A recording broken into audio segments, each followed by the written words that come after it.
Hello. ഇന്നലെ good നൈറ്റൊക്കെ പറഞ്ഞ് പോയതല്ലേ ഞാനും ദീപിച്ച എണ്ണം. വലിയ കുഴപ്പമില്ലാതൊക്കെ ഇങ്ങനെ വരുമായിരുന്നു. അപ്പോൾ ഒരു തൊടുപുഴയൊക്കെ അതിന് മുമ്പ് ഏതൊരു സ്ഥലമായപ്പോഴത്തേക്ക് പിന്നെ ഹെൽപ്പറുണ്ടല്ലോ വണ്ടിയിലെ, അവിടെ വന്നിട്ട് പറഞ്ഞു അത് എഴുന്നേക്ക് വണ്ടിക്ക് ചെറിയൊരു പ്രശ്നമുണ്ട്, എല്ലാവരും എഴുന്നേക്ക്, നിങ്ങൾ വണ്ടി മാറി കയറണമെന്ന് പറഞ്ഞു. അപ്പോൾ നമ്മൾ എന്ത് ചെയ്യാൻ പറ്റും?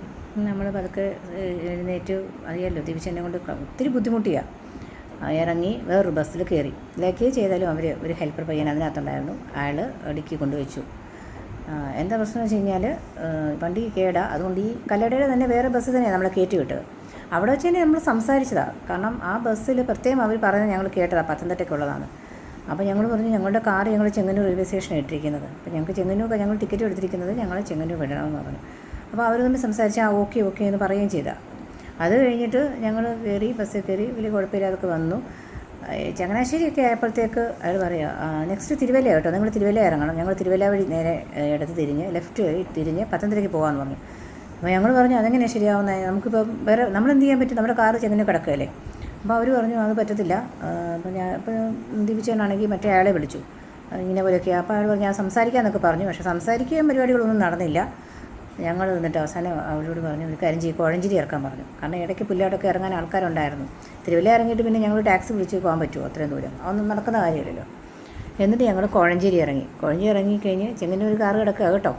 ഞങ്ങൾ എന്നെ അടുത്തു കോഴഞ്ചേരിയിൽ നിന്ന് ഒരു ഓട്ടോ പിടിച്ചിട്ട് വീട്ടിലോട്ടിങ്ങ് പോന്നു. എന്നിട്ട് ഉച്ച കഴിഞ്ഞിട്ട് പിന്നെ അനിയൻ വന്നു, അവൻ്റെ കാറിന് ഞങ്ങൾ ചെങ്ങന്നൂർ പോയി, ഞങ്ങളുടെ കാറെടുത്തു, അങ്ങനെ തിരിച്ചു വന്നു. എങ്ങനെയുണ്ട്? നമ്മൾ ടിക്കറ്റ് എടുക്കുമ്പോൾ കൃത്യമായിട്ട് മെൻഷൻ ചെയ്യുന്നതാണ്, നമ്മുടെ ബോർഡിങ്ങും എവിടെയാണ് നമ്മൾ ഇറക്കേണ്ടതും കാര്യങ്ങളൊക്കെ പറയുന്നതാണ്. ഇപ്പം വണ്ടി കേടായി എന്നുള്ളത് സത്യമാണ്, നമ്മളും കണ്ടതാണ്. പക്ഷേ എന്നാലും അതിനുള്ള ഒരു പരിഹാരം കാണുക എന്നുള്ളത് അവരുടെ റെസ്പോൺസിബിലിറ്റി അല്ലേ. ഒന്ന് ആലോചിക്കുക. പകലായതുകൊണ്ട് നമ്മൾ രക്ഷപ്പെട്ടു. രാത്രിയൊക്കെ ആയിരുന്നെങ്കിൽ എന്നാ ചെയ്തേനെ? ഓട്ടോയും കിട്ടത്തില്ല, ഒന്നും ഉണ്ടാവില്ല, കഷ്ടപ്പെട്ട് പോയേനെ. നമ്മുടെ വണ്ടി ചെങ്ങന്നൂർ കിടക്കുകയും ചെയ്യും അല്ലേ. അപ്പോൾ ഒരു ദിവസത്തെയും കൂടി നമ്മൾ എക്സ്ട്രാ പൈസ പേ ചെയ്യേണ്ടി വരും. അപ്പോൾ അങ്ങനൊരു സിറ്റുവേഷന് ഉണ്ടായിട്ടുണ്ട്. അതൊരു ബാഡ് എക്സ്പീരിയൻസ് തന്നെയായിരുന്നു.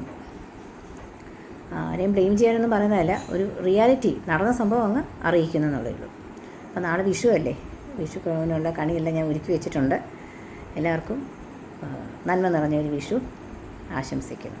By, good night.